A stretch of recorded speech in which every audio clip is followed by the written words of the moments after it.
वाकई मदन जी की जान को वाकई खतरा था। सही कह रहे थे, कोई वहम नहीं था। सर मतलब ये मदन जी का खून इस कठपुतली ने किया? क्या बकवास कर रहे हो यार, कठपुतली खून थोड़ी ना कर सकती है। तो फिर खून किसने किया होगा? उसी ने फ्रेडी, उसी ने जो कठपुतली का खेल खेलना जानता है। तो जब हम लोग यहाँ पर आए तब कठपुतली के हाथ में ये चाकू था। सारे सबूत तो इसी की तरफ इशारा कर रहे हैं। खून इसी ने किया है। भैया भैया प्लीज प्लीज, ये भैया को। सर इस पुतले ने खून नहीं किया। एक मिनट, आप लोग कौन हैं? सर मैं कविता हूँ, इनकी पत्नी, और ये मदन भैया है, इनके बड़े भाई, ये रवि हैं। तो आप लोग अब तक क्या कर रहे थे? कहाँ थे आप? सर आज हमारी मैरिज एनिवर्सरी है, इसलिए हम बाहर डिनर के लिए गए थे। हमने मदन भैया को भी कहा था साथ में आने के लिए, लेकिन उन्होंने मना कर दिया। और ये सब आप कह रही थी कि मदन जी का खून इस पुतले ने नहीं किया? हाँ सर, इस पुतले ने खून नहीं किया। आप जानती है खूनी को? मुझे पूरा यकीन है, इनका खून शार्दुल ने किया है। वो इनसे बदला लेना चाहता था। ये शार्दुल है कौन? किस बात का बदला लेना चाहता था? शार्दुल एक पेंटाकोलिस्ट और वॉइस ओवर आर्टिस्ट था। मदन भैया और रवि के बड़े भैया अंकुश भैया के बचपन का दोस्त। अंकुश भैया को शार्दुल से बचपन से ही बहुत लगाव था। जब उन्होंने देखा कि शार्दुल जिंदगी में कितनी ठोकरें खा रहा है, तो 5 साल पहले उन्होंने अपना घर शार्दुल को दे दिया ताकि वो वहां से अपना थिएटर ग्रुप चला सके। हालांकि वो लोग कभी अंकुश भैया को किराए के पैसे नहीं दे पाए, मगर अंकुश भैया को इस बात से कभी कोई तकलीफ नहीं हुई, क्योंकि वो जानते थे कि इस कला में इतने पैसे नहीं हैं। शार्दुल और उनके स्टूडेंट्स अंकुश भैया के घर से ही अपनी पेंटाकोलिस्ट की प्रैक्टिस किया करते थे। कठपुतलियों से बातें करवाने की इस कला का घंटों बैठकर रियाज किया करते थे। तो एक चीज तुम लोग अच्छे से समझ जाओ, वेंट्रिलोक्विज्म की कला आसान नहीं है, लेकिन ये इतना भी मुश्किल नहीं है। इस कला को करने की तकनीक इसके नाम में छिपी है। वेंट्रिलोक्विज्म एक लैटिन शब्द है जिसमें वेंटर का मतलब पेट और लोक्वी मतलब बोलना, और वेंट्रिलोक्विज्म मतलब पेट से बोलना। जैसे हेलो गौरव, कैसे हो तुम? फिर एक दिन अंकुश भैया गुजर गए और सब कुछ बदल गया।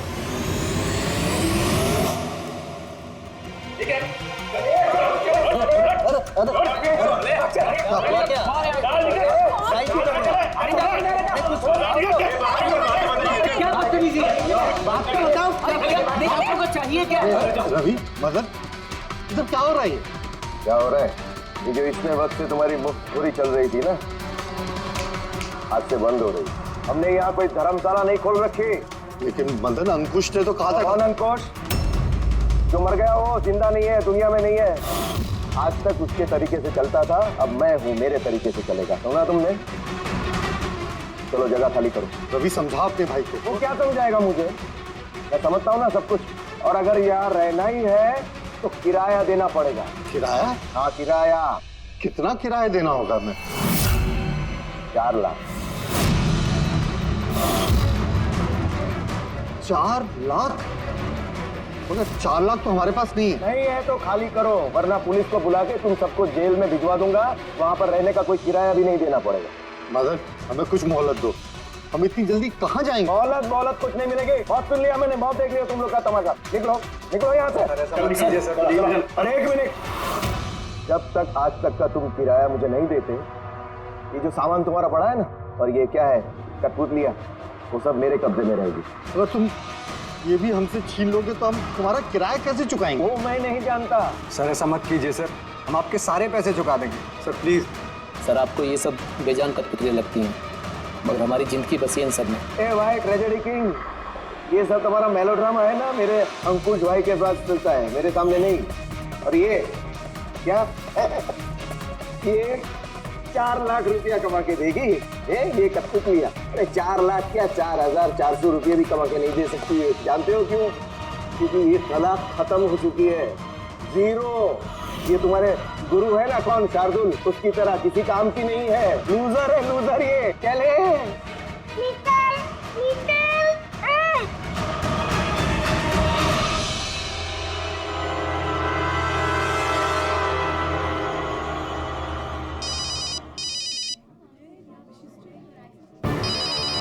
ये वीना। कौन है भैया? और कौन? शार्दुल। बार बार मुझे इस तरह फोन करके धमकियां देता है। मैं देखता हूँ। हेलो, आ रहा हूँ तुझे मारने। अब तेरी जिंदगी कुछ ही दिन की मेहमान है। हेलो भैया, मेरे ख्याल से हमें पुलिस के पास जाना चाहिए। पुलिस डिपार्टमेंट में मैं किसी को जानता हूँ, शायद वो हमारी मदद करे। हाँ भैया, मुझे बिल्कुल भी उम्मीद नहीं थी कि शार्दुल इतना सनकी निकलेगा। हमें पुलिस के पास जाना चाहिए। कोई फायदा नहीं। ये शार्दुल अपने मोबाइल से फोन नहीं कर रहा, कोई लैंडलाइन नंबर से कर रहा। Landline number? मैं पता लगाता हूँ ये नंबर कहाँ का है। क्या? ये क्या बोल रहे हो तुम? हाँ सही बोल रहा हूँ। ये नंबर इस हॉस्पिटल के मॉर्ग रूम का है। शार्दुल मुझे मॉर्ग रूम से धमकी भरे फोन क्यों करेगा? इस नंबर से इन लोगों को धमकी भरा कॉल आ रहा है। कल रात को भी आया, आज सुबह भी, लगातार 3 दिनों से आ रहा है। कौन कर रहा है ये कॉल? सर, इस फोन से किसी को भी फोन करने की इजाजत नहीं है। मैं सारा दिन यहीं पे रहता हूँ, इस फोन से किसी ने भी कोई कॉल नहीं किया। तो फिर तुमने किया होगा फोन? साहब, मैं क्यों फोन करूंगा? मैं तो आप लोगों को जानता भी नहीं हूँ। हाँ, तो हो सकता है तुमने शार्दुल के कहने पे किया हो। क्या नाम दिया आपने? शार्दुल। शार्दुल? ये है शार्दुल, जानते हो इसे? ये आप लोगों को कैसे कॉल कर सकता है? क्यों नहीं कर सकता कॉल?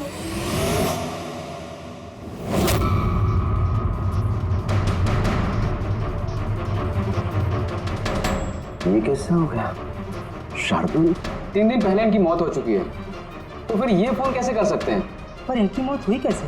इन्होंने शराब पी रखी थी, एक कार इनको उड़ा के चली गई, मौके पे इनकी मौत हो गई।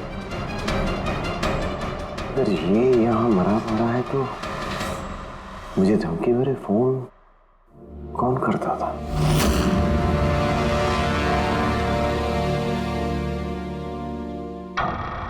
सर, पुलिस रिकॉर्ड के मुताबिक तो ये सारे कॉल्स मौके लैंडलाइन से आए थे। लेकिन मौ का फोन लाइन तो कोई इस्तेमाल कर ही नहीं रहा था। ये सब कैसे? पूर्वी, अच्छी तरह से चेक करो, देखो चक्कर क्या है। मामला गड़बड़े है। सर, हाँ, इन्हें कुछ पता नहीं चलेगा। आप ऐसा क्यों कह रही हैं? क्योंकि सीआईडी जिंदा इंसानों को पकड़ सकती है, आत्माओं को नहीं। और मैं जानती हूँ ये सब शार्दुल की आत्मा ने किया है। देखिए, आत्मा जैसी कोई चीज नहीं होती है। पढ़ी लिखी होने के बाद भी आप ऐसी बातें कर रही हैं। आप भी तो पढ़े लिखे, आप ही बताइए ना, एक लाश मौत से फोन कैसे कर सकती है? कैसे मदन भैया से वो कठपुतलियां बात कर सकती है? सर, आपको ये सब नॉर्मल लग रहा है? आप लोगों ने भी ऐसा कुछ अनुभव किया जैसे मदन जी ने किया था? जी सर। नहीं, हट जाओ। आज मैं तुम्हें छोड़ूंगा नहीं। बहुत परेशान किया है तुम लोगों ने मुझे। मार डालूंगा मैं, आज तुमको छोड़ूंगा नहीं। भैया, हट जाओ। नहीं। भैया क्या हुआ? क्या बताना? अरे लेकिन ये क्या कर रहे हैं भैया? भैया कठपुतलियां आए हैं, दूर रहना। कठपुतलियां? हाँ, मारने आई है मुझे, मैंने कहा था ना। भैया एक बात तो सुनिए। क्या कर रहे हैं आप? रवि, ये आवाज ऊपर से आ रही है।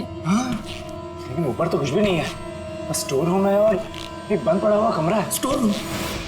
हाँ, उसी स्टोर रूम में तो मैंने सारी कठपुतलियां बड़े से बक्से में ताला लगा के बंद करके रखी है। कठपुतलियां? क्या वो सारी बाहर आ गई? कैसे? क्या?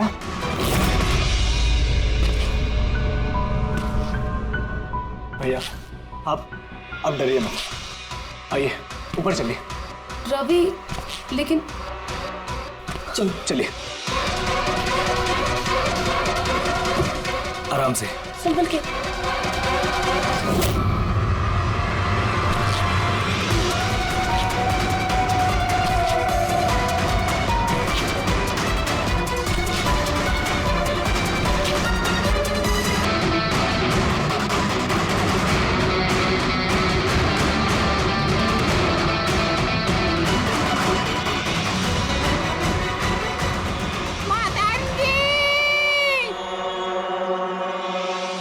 भाई साहब, आवाज इस कमरे से आ रही है। आइए।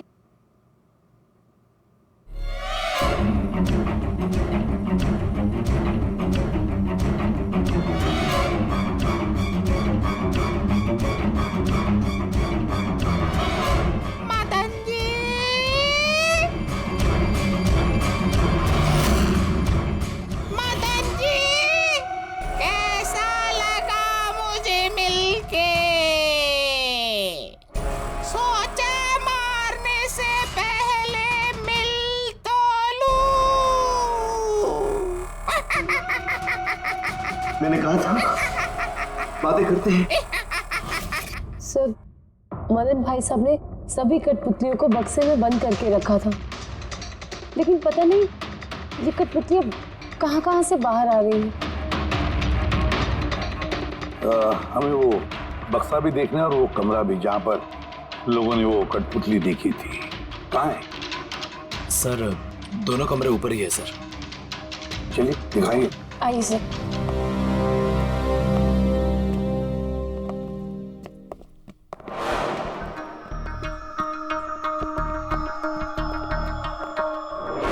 सर, पैरों की आवाज हमने कॉरिडोर में सुनी थी और वो पुतला हमने यहाँ इस जगह पर देखा था सर।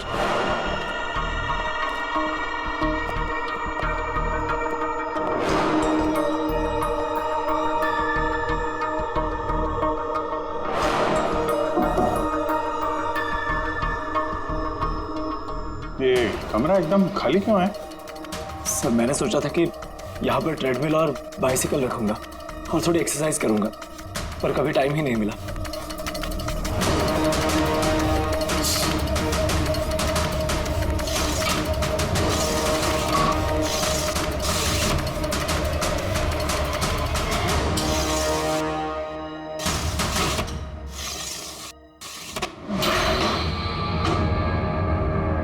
सर, ये तो बंद ही नहीं हो रहा।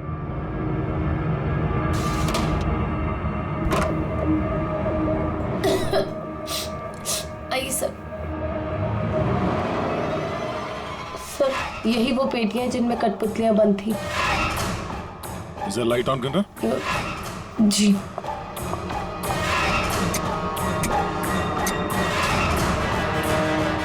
सर, ये कमरा बहुत दिन से बंद है तो शायद बल्ब खराब हो गया।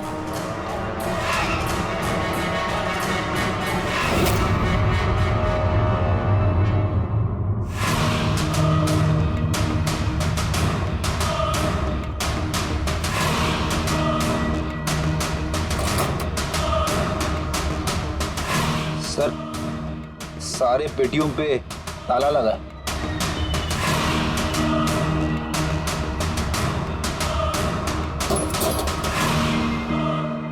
मगर ये ताले मजबूत नहीं है, कोई भी इसे आसानी से खोल सकता है।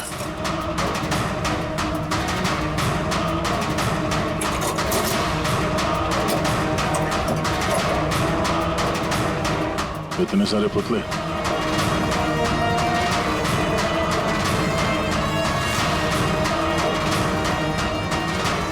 देखे जरा, इसमें कोई मैकेनिज्म फिट तो नहीं है। सर, मैं आपसे बोल तो रही हूँ, ये बात नहीं करते हैं। जरूर इसमें शार्दुल की आत्मा आकर बात करती है। अंदर कोई मैकेनिज्म या कोई स्पीकर तो है नहीं जिससे आवाज आ सके। सर, वाकई में ये सच बोल रही है। ना तो कोई मैकेनिज्म है और ना ही कोई स्पीकर, तो फिर ये कठपुतलियां बोल कैसे सकती है?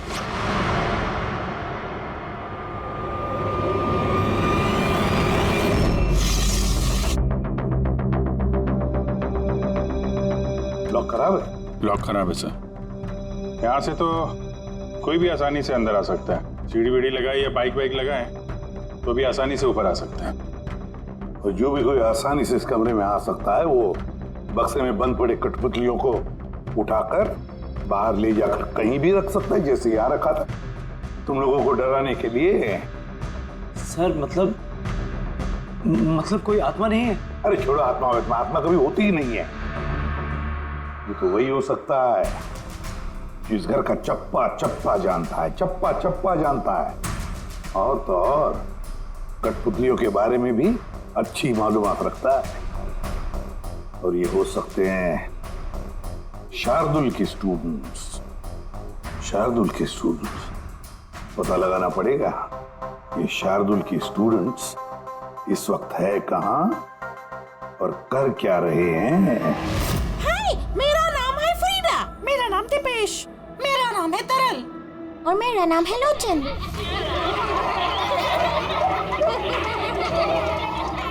आज मैं आप सबको एक बहुत ही अच्छी कहानी सुनाने वाली हूँ। नहीं, हमेशा तुम ही क्यों सुनाओगी कहानी? अरे, तो इसमें अर्जी क्या है? हाँ, फ्रीडा, तुम्हें हमेशा सबसे अच्छा रोल चाहिए होता है। हाँ दीपेश, तुमने बिल्कुल सही कहा।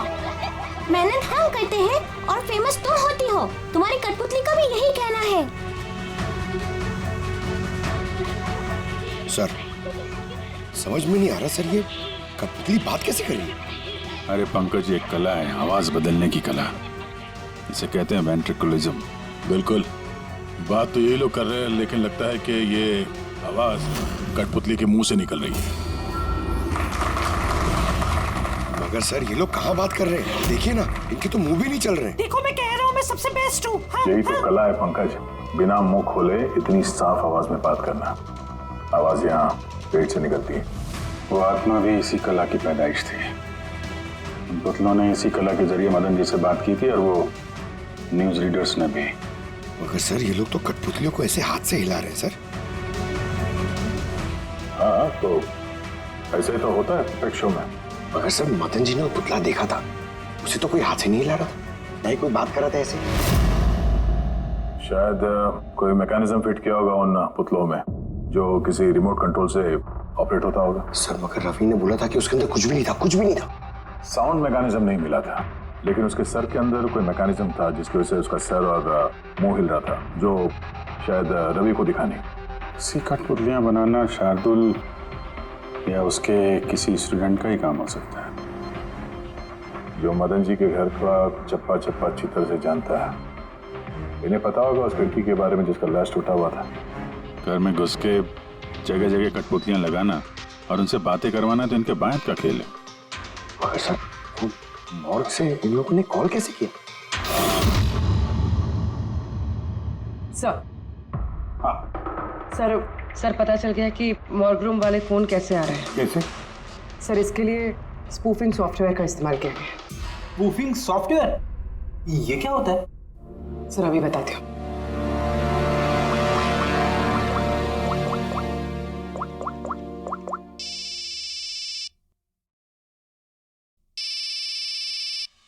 अरे यार, मेरी वाइफ को भी अभी फोन करना था। सर, मैं बिजली का बिल भरना फिर से भूल गया हूँ।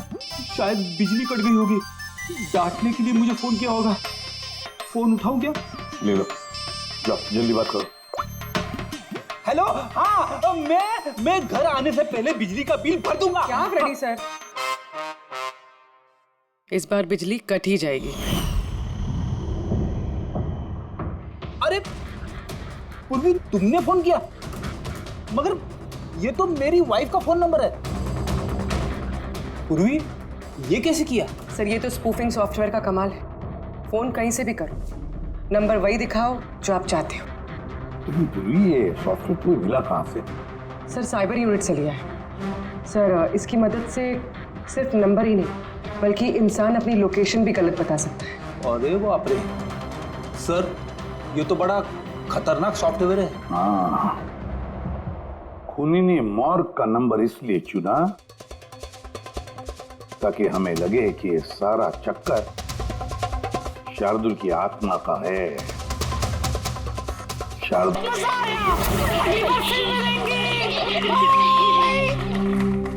संभाल के बच्चे, संभाल के। Bye bye bye bye. जी कहिए, क्या मैं आपकी मदद कर सकता हूँ? जी हाँ, आप लोग मदद नहीं करेंगे तो और कौन करेगा? दरअसल हम ये जानना चाहते हैं कि मदन जी को डराने का प्लान आप में से किसका था? हम लोग कुछ समझे नहीं। अच्छा, तुम लोग भी नहीं समझे? हाँ? नहीं सर। अभी नहीं समझा? मैं निर्दोष हूँ। बहुत हंसी आ रही है। हाँ, एक आदमी की जान चली गई, तुम सबको बहुत हंसी आ रही है। जान? किसकी जान? मदन जी की। खून हुआ है उनका, सीआईडी से हम लोग। सीआईडी? जी हाँ, सीआईडी। और हमारे शक के दायरे में हो तुम सब।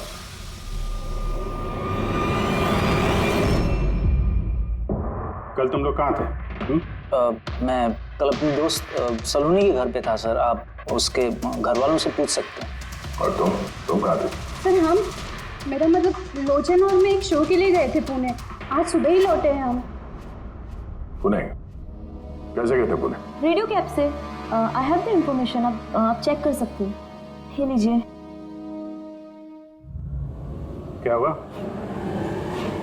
बहुत पसीने छूट रहे हैं तुमको? हाँ? तुम कहाँ थे कल रात? सर वो मैं बताता हूँ। तुम कल रात मदन के घर में थे या नहीं? हाँ मैं वहाँ, लेकिन मैंने किसी को नहीं मारा। क्या करने गया था फिर वहाँ? हाँ? सर हम तो बस मदन को सबक सिखाना चाहते थे। जो कुछ उसने शार्दुल सर के साथ किया वो बहुत गलत किया। और हाँ, आज अगर शार्दुल सर हमारे बीच नहीं है तो वो सिर्फ एक इंसान के कारण, वो है मदन। उनके कारण ही उन्होंने दारू पीना चालू किया और वक्त से पहले गुजर गए। तो तुम लोगों ने सोचा खून के बदले खून? नहीं नहीं सर, हम बस डराना चाहते थे। गौरव का प्लान था ये। हाँ सर, गौरव ने कल रात मुझे फ़ोन करके बुलाया था, तकरीबन 11:30-12 बजे के आसपास। लेकिन मैं थोड़ा लेट हो गया और 12:30 बजे पहुंचा।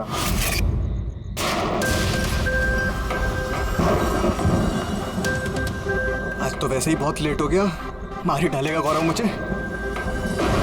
चला गया शायद अंदर, इससे इशारा कैसे करूं?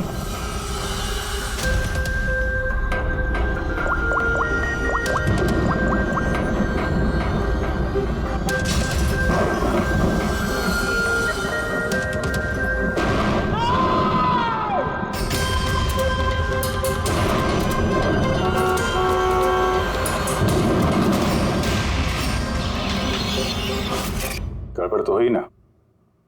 मदन जी का खून हुआ रात में। सर मेरा इस खून से कोई लेना देना नहीं है। और गौरव का? सर ये तो गौरव ही बता सकता है ना। ठीक है, बुलाओ गौरव को। कहाँ है वो? गौरव तो फिलहाल गोवा में। गोवा? गोवा किस लिए? सर ये पता नहीं। उसको बचाने की कोशिश मत करना, वरना खुद फंस जाओगे, समझे? नहीं सर, ऐसी बात नहीं है। कल रात को जब मैंने उसे फ़ोन किया तो उसका फ़ोन बंद आ रहा था। आज सुबह उसका मैसेज आया मेरे पास। मैसेज? सर कल रात कुछ ऐसा हुआ जो नहीं होना चाहिए था। मैं गोवा पहुंच गया हूँ कुछ दिन छुपने के लिए। लेकिन ये गोवा पहुंचा कब और कैसे? जब हम लोग क्राइम सीन पे पहुंचे तो वो वहां पे था नहीं। हाँ, अगर हम मान भी ले कि जब हम लोग वहां पर पहुंचे उससे ठीक पहले वो वहां से निकला था, तो वो गोवा कैसे पहुंच सकता है? खून हुआ रात के 1 बजे, उसके बाद हम लोग वहां पहुंचे और रात को कोई फ्लाइट तो है नहीं गोवा जाने वाली। सर अगर फ्लाइट से नहीं और बस से या फिर गाड़ी से गया हो तो? नहीं पंकज, ड्राइव करके गोवा पहुंचने में कम से कम 12 घंटे लगते हैं और ये मैसेज आया है सुबह 9 बजे। मतलब गोवा पहुंचने से पहले ही उसने मैसेज कर दिया कि वो गोवा पहुंच चुका है। पंकज जरा पता करो गौरव के मोबाइल की लास्ट लोकेशन क्या थी। नंबर देना गौरव का। ओके जी, थैंक यू। सर गौरव का आखिरी लोकेशन मदन जी का बंगलो ही था और कल रात 11:30 बजे उसका फोन बंद हुआ। 11:30? Hello, thank you sir. Gaurav Kumar नाम का कोई भी आदमी गोवा के किसी भी फ्लाइट में नहीं था, ना आज सुबह ना कल रात को। और तो और सर ये किसी भी एयरपोर्ट के सीसीटीवी फुटेज में भी दिखाई नहीं दिया। मतलब अपना शक सही निकला, गौरव यही है उसने या फिर किसी और ने उसके फोन से ये मैसेज भेजा है कि वो गोवा गया है। लेकिन सर कोई ऐसा करेगा क्यों? वो तो अभी पता नहीं है फ्रेडी, लेकिन एक बात समझ में नहीं आ रही। गौरव जी को मदन जी को मारना था तो वो कभी भी मार सकता था, ये डराने का ड्रामा क्यों? ये चारों लोग मिलकर ये जो कठपुतली का गेम खेल रहे थे, और तो और जब उसने मदन जी को मारा तो इसके बारे में अपने दोस्तों को बताया भी नहीं। यहाँ पे कुछ पेच है। इसका एक ही मतलब है बॉस, या तो गौरव को हड़बड़ी में मदन जी को मारना पड़ा जब वो पकड़ा गया, या फिर उन्हीं गौरव नहीं कोई और ही है। सर अगर खूनी कोई और है तो फिर ये गौरव कहाँ है? हो सकता है खूनी ने गौरव को मार के उसे गायब कर दिया और हमारे सामने ऐसे सबूत डाल दिए जिससे हमें ये लगे कि वो हमसे छुप रहा है, गोवा में है।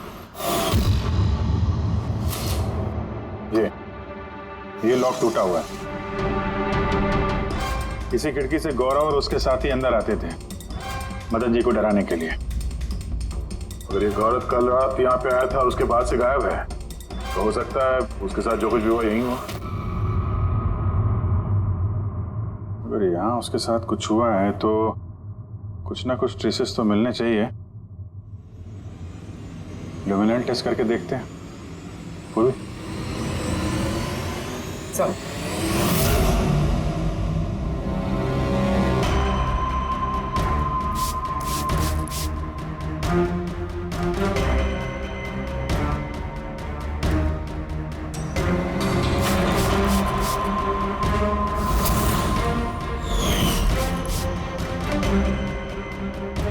आपका शक सही था, यहाँ पर तो खून है। तो इस दरवाजे से जैसे ही बाहर निकला होगा किसी ने हमला किया उस पे। सर इस तरफ तो कोई निशान नहीं है। इस तरफ देखो।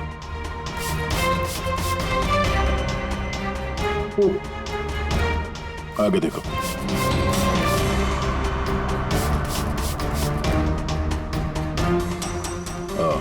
मतलब हमला करने के बाद गौरव को घसीट के यहाँ स्टोर रूम तक लाया गया।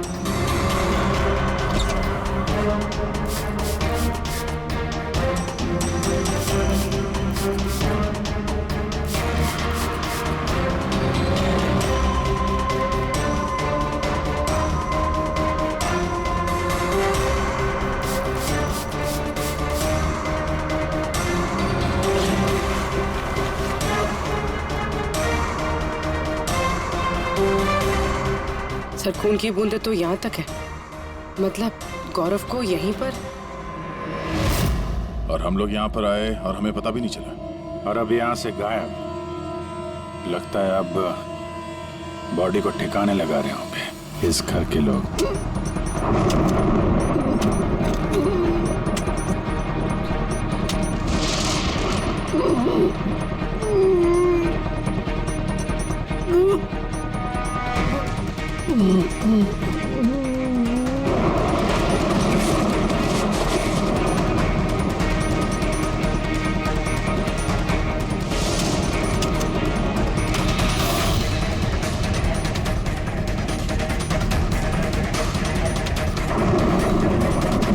सीआईडी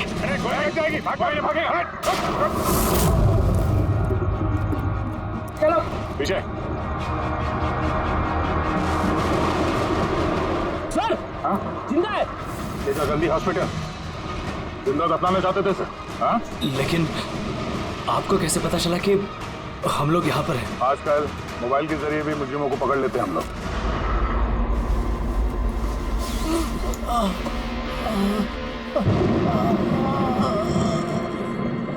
चल कमान लेके जाओ जल्दी। आजा।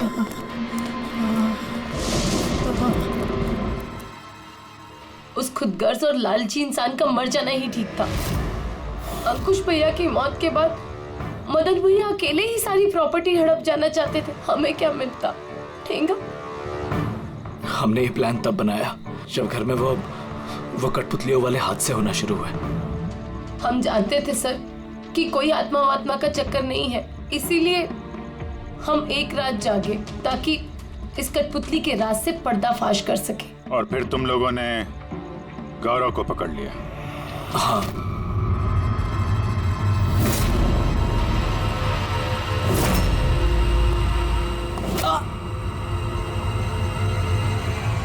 गौरव से सारा सच उगलवाने के बाद हमने सोचा कि उनके इस कठपुतलियों वाले खेल का फायदा उठाकर हम मदन भैया को मार सकते हैं। इसलिए गौरव पर हमला करके उसे बक्से में छुपा दिया और फिर मदन जी का खून करके हमें गुमराह करने की कोशिश की, ये दिखाना चाह के खून पुतले ने किया है। हाँ?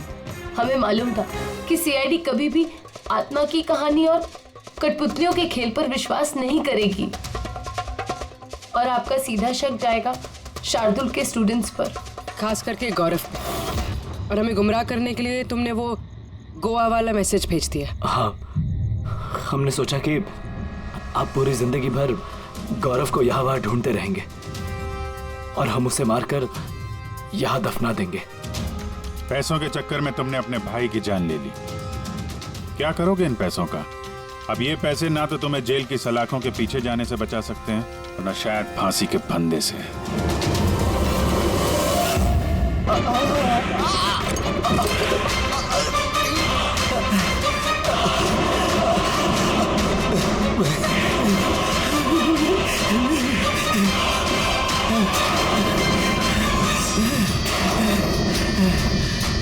सीआईडी को फोन करता हूँ। हाँ मदन जी। हेलो मदन जी, हेलो मदन जी, क्या हो गया?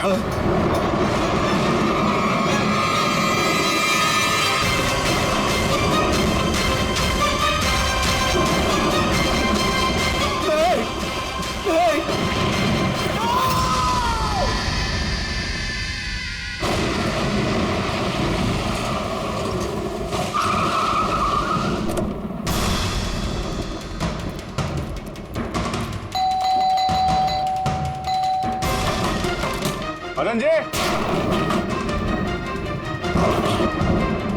मदन जी, मदन जी, मदन जी,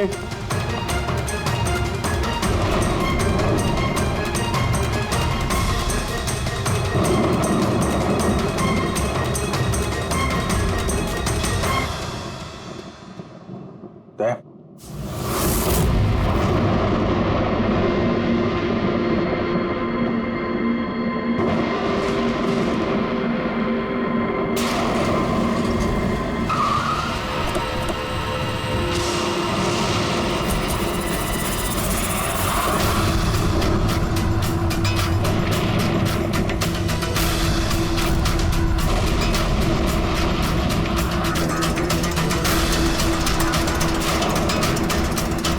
मदन जी, कौन है? कौन है? कौन है?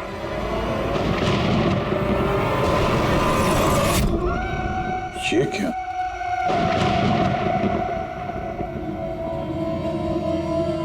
पुतला?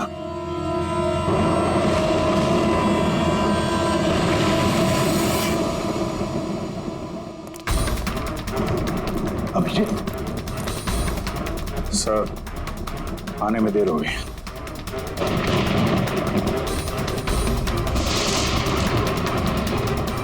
माय गॉड,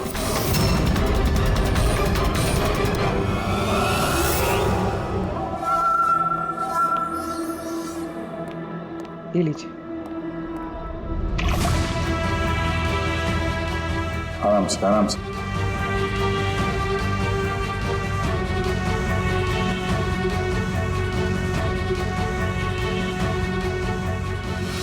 मदन जी, आप ठीक तो है ना? क्यों?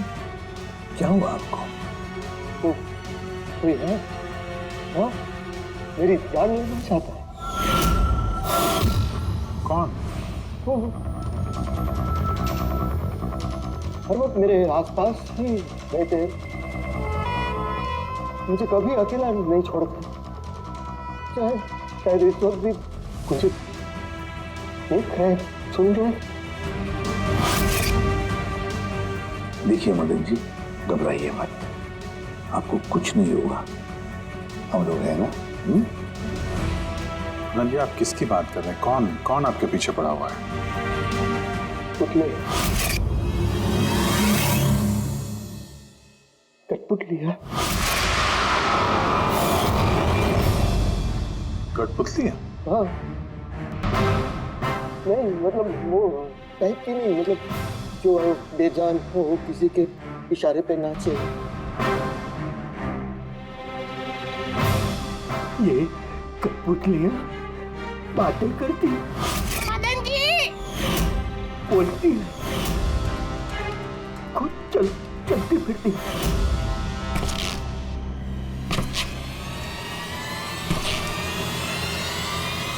मदन जी, ओ करने वाली कठपुतलियां। हाँ, मैं जानता हूँ आपको मेरी बात का यकीन नहीं होगा, लेकिन बात ये किसी को नहीं होगा।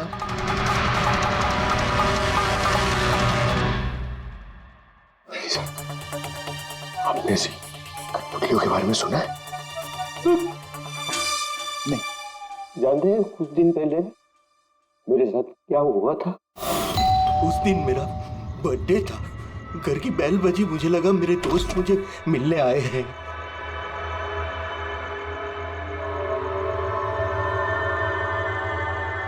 इतनी रात को किसने बेल बजाई होगी? कमाल है। मदन जी!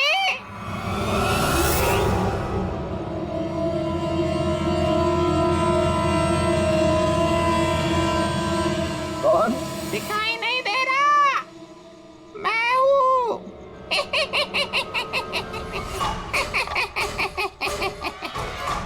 मैं ही हूँ। इतना हैरान होने की जरूरत नहीं। पता है यहाँ मैं क्यों आया हूँ? क्यों? तुम्हारी जान लेने। क्या? हाँ, तुझे जान से मारने। रवि, कविता, जल्दी यहाँ आओ। क्या हुआ भाई भाई साहब? ये पुतला, ये इसने मुझे कहा कि ये मेरी जान ले लेगा। क्या? हाँ भाई साहब, ये बेजान पुतला है। हाँ, वही तो ये आपकी जान कैसे लेगा? भाई साहब, आप हमारे साथ मजाक कर रहे हैं क्या? हाँ, नहीं, कैसी बात कर रहे हो तुम रवि? हैं? मैं ऐसा बेहुदा मजाक क्यों करूंगा तुम लोग, और वो भी आज के दिन? अरे मैंने खुद सुना, इसने मुझे कहा कि वो जान ले लेगा। एक मिनट, मैं देखता हूँ। संभाल ला रवि। ये शांत।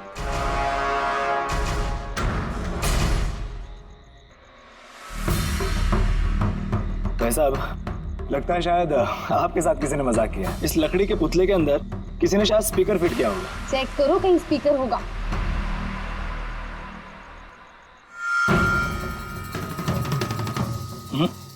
नहीं, इसमें तो कुछ भी नहीं है। अब कहाँ है वो पुतला? कैसे होगा? मैं उसी टाइम उसे तोड़ मोड़ के जला के खत्म कर दी। धमकी दी थी मुझे, उसे मैं कैसे ऐसे छोड़ देता? क्या आपने वाकई देखा था? हाँ, मैं मदन जी, हो सकता है आपको कोई सपना अपना आया। वही हकीकत देखा मैं, और एक बार नहीं, ऐसा मेरे साथ थोड़े दिन बाद भी। मुझे लगता है कि मदन जी को मारने का सबसे अच्छा तरीका ये है कि उनके सीने में चाकू घोंप दिया जाए। उससे तो पूरा फर्श खून से गंदा हो जाएगा। सबसे बेस्ट तरीका है मदन जी को जहर दिया जाए। एक काम करते हैं, क्यों ना उनका गला ही दबा दिया जाए? तो आप ही बता दीजिए मदन जी, आप कैसे मरना पसंद करेंगे?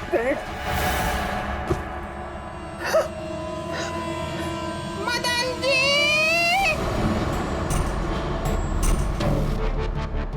कहाँ चले?